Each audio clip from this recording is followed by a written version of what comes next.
దేశంలో ప్రతి వర్గానికి న్యాయం జరగాలన్న చర్చ సిడబ్ల్యూసీలో జరిగిందన్నారు పీసీసీ చీఫ్ మహేష్ కుమార్ గౌడ్. ఓబీసీల మద్దతు లేనిదే ఏ పార్టీ పవర్లోకి వచ్చే పరిస్థితి లేదన్న విషయాన్ని రాహుల్ గాంధీ ప్రస్తావించారని చెప్పారు. మోదీ పాలనలో ఎవరు బాగుపడ్డారని ప్రశ్నించారు మహేష్ గౌడ్. పార్టీ నిర్మాణంపై సిడబ్ల్యూసీలో ప్రధాన చర్చ జరిగిందని చెప్పారు పొన్నం.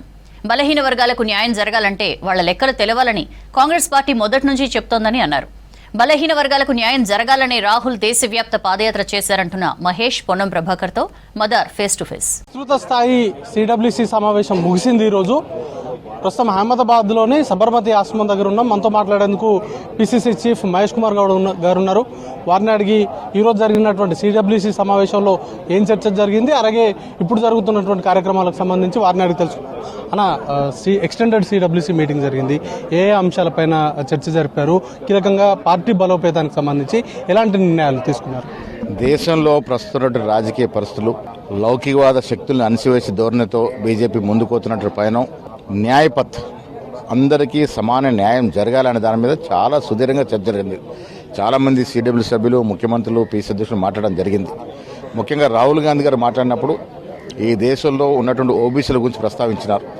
ఓబీసీల మద్దతు లేనిదే ఏ పార్టీ కూడా అధికారం రాదు, కాబట్టి ఓబీసీలకు రావాల్సిన వాటా ఫలాలు ఇవ్వాలనే దశగా వారి ప్రసంగం సాగింది. ఆ తర్వాత ఇంకా చాలా విషయాల్లో లోతుగా చర్చించడం జరిగింది. ఇవన్నీ కూడా రేపు రిజర్వేషన్ రూపంలో ఏఐసిసి సమావేశంలో వస్తాయి. రేపు 9 గంటలకు ఏఐ సమావేశం ఉంది. ఆ సమావేశంలో ఈ రిజర్వేషన్లు వస్తాయి. ఇప్పుడు మేము ఇక్కడ యావత్ దేశంలోనే పుణ్యభూమి, పవిత్ర స్థలం గాంధీజీ నివసించినటువంటి సాబర్మతి ఆశ్రమంలో ఉన్నాం. ఈ స్థలాన్ని సందర్శించడం ఒక మహాభాగ్యం. ఇక్కడ ప్రతివాడు వచ్చి గాంధీజీ ఆశ్రమాన్ని సందర్శించుకుంటే జీవితం ధన్యమైనటువంటి పరిస్థితి. దేశ స్వాతంత్రంలో ప్రముఖ భూమిక పోషించి దేశ స్వాతంత్రం రావడానికి ప్రధాన పాత్ర పోషించినటువంటి గాంధీజీ నివసించినటువంటి స్థలంలో ఇక్కడ ఉన్నాం.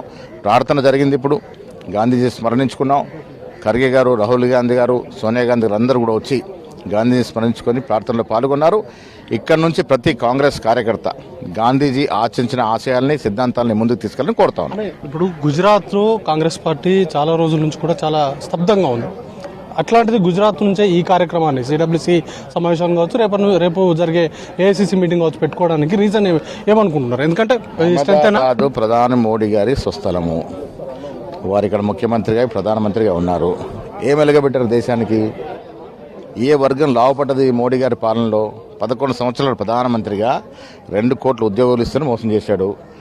ధనిక వర్గాలకు తప్ప బీద ప్రజానికి చేసిందేమీ లేదు. ఇప్పుడు భ్రమలు తొలగిపోతున్న దృశ్యంలో రేపు రాబోయే సార్వత్రిక ఎన్నికల్లో కానీ, గుజరాత్ ఎన్నికల్లో కానీ కాంగ్రెస్ పార్టీ గెలిచేటువంటి అవకాశాలు కనబడతా ఉన్నాయి. దాని కారణంగానే అహ్మదాబాద్లో ఇలా సిడబ్ల్యూ సమావేశం, ఏ సమావేశం పెట్టుకొని చాలా సుదీర్ఘంగా చర్చించుకోవడం జరిగింది. ఇది ఓవరాల్ గా చూస్తే ఓబీసీలకు సంబంధించినటువంటి అంశాలను రాహుల్ గాంధీ ప్రస్తావించారనేటువంటి అంశాన్ని చెప్తా ఉన్నారు. మనతో మాట్లాడేందుకు మంత్రి పొన్నం ప్రభాకర్ గారు ఉన్నారు. ఈరోజు సిడబ్ల్యూసీ మీటింగ్ లో పాల్గొన్నారు. ఏ అంశాలపైన? సిడబ్ల్యూసీ సభ్యులు మాత్రమే పాల్గొన్నారు, కానీ బయట సిడబ్ల్యూసీ సభ్యులు చెప్పిన దాని ప్రకారంగా ఈరోజు దేశంలో ఉన్నటువంటి బలహీన వర్గాల సంబంధించి రాహుల్ గాంధీ గారు భారత్ జోడో యాత్ర తర్వాత చేపట్టినటువంటి సందర్భంలో అసమానతలు గమనించి ఈరోజు దేశం అంతా కూడా సమగ్ర అభివృద్ధి జరగాలంటే వారికి న్యాయం జరగాలి. ఎవరైతే ఎస్సీ, ఎస్టీ, బీసీ, మైనార్టీలు కానీ అగ్రవర్ణాల పేదలు కూడా అందరికి న్యాయం జరగాలనేటువంటి ఆలోచనతో రాహుల్ గాంధీ గారు ఉన్నారు. అదేవిధంగా పార్టీ నిర్మాణానికి సంబంధించి కూడా గతంలో స్వతంత్ర ఉద్యమంలో కాంగ్రెస్ ఏ విధంగా అయితే పోరాడిందో ఇప్పుడు కూడా ఒకవైపు మహాత్మా గాంధీ గారిని అవమానపరుస్తూ, ఒకవైపు అంబేద్కర్ గారిని పూర్తిగా పార్లమెంట్ సాక్షిగా దేశ హోంశాఖ మార్చిన అవమానపరిచే పరిస్థితి, రాజ్యాంగానికి ఇబ్బంది కలిగే పరిస్థితి లోపల రాజ్యాంగాన్ని రక్షించుకోవడానికి జై బాబు, జై భీమ్, జై సంవిధాన్ పేరు అయితే కార్యక్రమాలు జరుగుతున్నాయో ప్రజాస్వామ్య రక్షణకు సంబంధించి ప్రతి భారత పౌరుడు భాగస్వామి కావాలని రాహుల్ గాంధీ గారు పిలుపునిస్తా ఉన్నారు. అంటే పార్టీకి సంబంధించి ఓబీసీలకు సంబంధించినటువంటి అంశంలో మొదటి నుండి కూడా కాంగ్రెస్ పార్టీ వెన్నుదన్నుగా ఉంది. దాని రానున్నటువంటి రోజుల్లో ఎలక్షన్ నినాదంగా తీసుకునేటువంటి అవకాశం ఉందా? ఎన్నికల నినాదం అని కాదు, బలహీన వర్గాలకు న్యాయం జరగాలి. మేము బలహీన వర్గాలకు న్యాయం చేస్తామని చెప్పిన తర్వాత ఓడిపోయినా కూడా ఆ అంశాన్ని వదిలిపెడతలేం కదా. కానీ బలహీన వర్గాలకు సంబంధించి దేశవ్యాప్తంగా ప్రభుత్వం రాకపోయినా వాళ్ళకి న్యాయం జరగాలనేటువంటిది మా ప్రధానమైనటువంటి ఉద్దేశం. సో అందుకు రాహుల్ గాంధీ గారే ఈ దేశంలో ఏకైక నాయకుడు, అదే నినాదంతో, అదే విధానంతో ముందుకు పోతున్నటువంటి నాయకుడు. కాబట్టి ఎన్నికలు అనేటువంటిది ఒక ప్రక్రియ. కానీ మా నినాదం వాళ్ళకి న్యాయం జరగడానికి కొరకు తీసుకునే భాగం అందరి భాగం. అలా రేపటి ఏఐసిసి మీటింగ్ సంబంధించి ఒక కాంగ్రెస్ సగటు కార్యకర్తగా ఏం ఎక్స్పెక్ట్ చేస్తున్నారు? ఎట్లాంటి అంశాలు ఉండే అవకాశం ఉందని మీరు అనుకుంటున్నారు? దేశవ్యాప్తంగా కాంగ్రెస్ పార్టీ తప్ప గత్యంతరం లేదు అనేటువంటి ఒక ఎజెండా తీసుకొని దేశవ్యాప్తంగా రాహుల్ గాంధీ గారు భారత్ జోడో యాత్ర ఎట్లా చేసినారో ప్రతి కార్యకర్త ఈరోజు ఈ ప్రభుత్వాల వైఫల్యాలను చెప్తూ ప్రజలకు ఒక నిర్మాణాత్మక ఉపాధి అవకాశాలు కావచ్చు, విద్య, వైద్యం ఇటువంటి ప్రధాన అంశాలను తీసుకొని ప్రభుత్వంలో ఒక గొప్ప మార్పు చూపిస్తున్న విశ్వాసం తీసుకునే విధంగా కార్యక్రమం రూపొందాలని ఆకాంక్షిస్తా ఉన్నాం.